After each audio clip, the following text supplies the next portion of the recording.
do you have any advice or words of encouragement for people thinking about, doing what you did, taking a TESOL course, and then traveling overseas? Um, yes, just do it. Like, I know I feel like this is so cliche, but just do it. Go through with it, even if you're second guessing yourself or if you're worried about what could happen or anything, just like do it. You will have support no matter what stage of the process that you're in. Because I mean, that's how I felt. I felt like I always had support, even when I was worried, like, what am I doing with my life and things like this. So, no matter what you're feeling or going through at the moment, just go through this. I feel like there will be no regrets. And yeah, if you don't like it, you can always go back home. So there's always that. Like, I think just go for it. I would say one, get your TOEFL certification because it opens up doors and it opens up literally a world of possibilities. And absolute pun on that, but seriously, it opens up the world as a possibility where you can go anywhere. So if you say, hey, I want to go to Thailand, and you have your TOEFL certification and you're like, oh man, I realized this isn't for me. That's okay. You can teach somewhere else. You can go somewhere else. But I would say the world is so much bigger than where you actually might be, whether that's stateside or wherever you're from. The world is so much bigger and there's so many people and opportunities out there waiting for you. And I think TOEFL certification is the key that unlocks that. So do it. And second thing I would say is you won't regret it. I have absolutely loved it. And other teachers that I've talked to, interviewed with, that also have their TOEFL certification, they're like, oh, I love it. I live XYZ and I've loved it. I've been abroad for the last 8 years. So do it. If it's something stopping you, save the money for it. Do it is the one thing I would say, because it's life-changing. And you can also change other people's lives by doing this and opening up doors of opportunity for them as well. I have the same advice that I would give people who are in college and thinking about studying abroad. Just do it.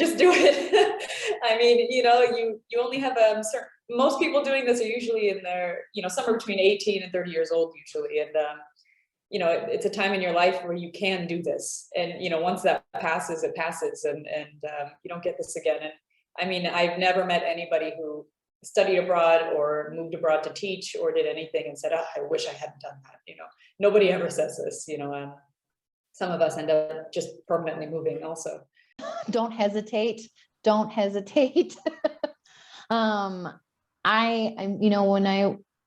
whole thing that kind of inspired me is one of my best friends in Portland. She got married to her lovely Italian husband and went over to Italy. And that was kind of really all that she could do, was teach English. She was like a hairstylist before, but there was such a market where she was at for teaching English that she did a course online.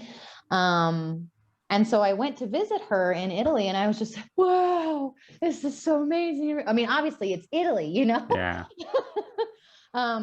So that's when I was like, what am I doing? What am I doing here in the States? It's like, I've been doing the same thing for the last 5-6 years. I love it. I love coffee, but I would love to be able to kind of see it, instead of in the coffee shop, see it like in person.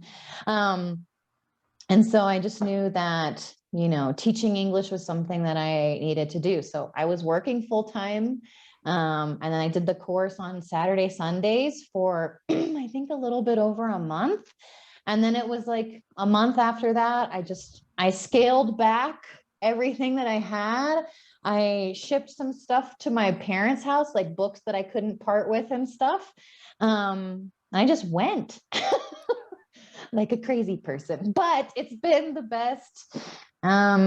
It's really been the best last 3 years of my life. Getting to travel, getting to teach English. Like, we haven't talked much about the students, but Colombian students are incredible. They're really fun to teach. They love to have fun in the classroom. And so that kind of really, made a big difference for me. And now, I've adopted a dog here in Colombia. I have married a Colombian man. And so it's just, we're all the things happen for a reason. Just go ahead and take the course, take the upgrades, and find a way that you can let go of what you don't want to hold on to anymore. And now I'm talking to myself as well, by the way. So letting go of those things you no longer need in your life, having the courage to do that, and just be confident that when you let those things go, the things that are meant to arrive will come into your life. And so whether that be teaching in Japan or Korea or in South America or whatever it might be, I think that fear you have at first is okay, but push through it. You were a job placement advisor at Oxford Seminars. Yes. So we just wanted to know, do you have any top tips or advice for people, A, thinking about teaching overseas, and B, looking for a job specifically?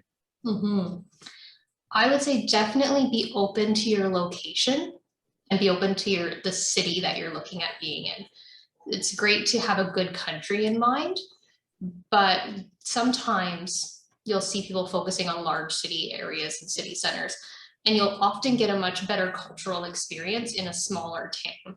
I'm very happy that when I went to China, even though I didn't really do a whole lot of research before I did go, that I was in a smaller Chinese city, because I felt like I had a much more authentic experience than living even in Beijing or Shanghai. So that definitely be very open to location.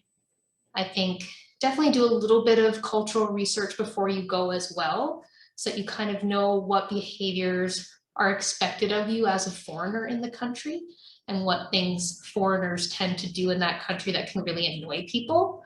That can be a really nice heads up before you go somewhere, that you know you're not upsetting everybody when you're walking by. First of all, do it. If you're actively thinking about going to teach English abroad, I recommend you take that step. It is, and wherever you are in life, if you're just graduated university and looking to go, or if you haven't, there are schools that you don't need a university degree, or if you're just a life change or something, it is a profoundly life-changing experience. You'll learn more about yourself, about the world, than I think you could in any other way. Being able to go and immerse yourself and truly live in another culture, you'll go through all the ups and downs of culture shock and adaptation. But from that, you really kind of develop a self-confidence. You learn a lot about yourself, and you really get a perspective on the world. Maybe it's cliche, but it's very true that we are all the same at heart. The languages might be different, the cultural practices might be different, but the humanity is the same. And it's really valuable, I find, to see that. And once you see it in one country and you go to other ones, you see it everywhere, and you become more comfortable just going to other countries and interacting with people. And of all the things I've done in my life, that one has probably shaped me as a person more than anything. So I highly recommend it to anyone who's thinking about it. Well, for me, it was the adventure of a lifetime. I wouldn't trade my time overseas for anything. I hadn't really traveled much before I did this, and it was a really great way to get paid to travel, essentially, and you can save money and see the world at the same time.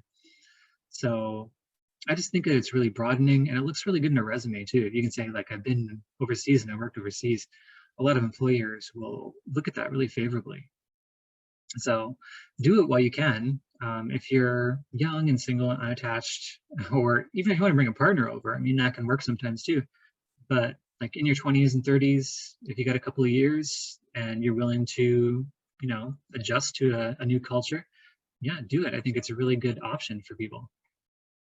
Consider carefully where you're choosing to go.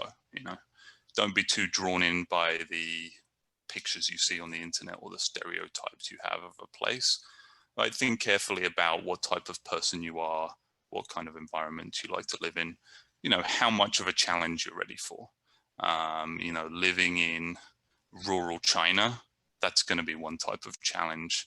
Living in Mexico City, that's going to be a different type of challenge. So I guess I'd encourage people to, try and go past other people's expectations and think about what they really want and what they're really ready for.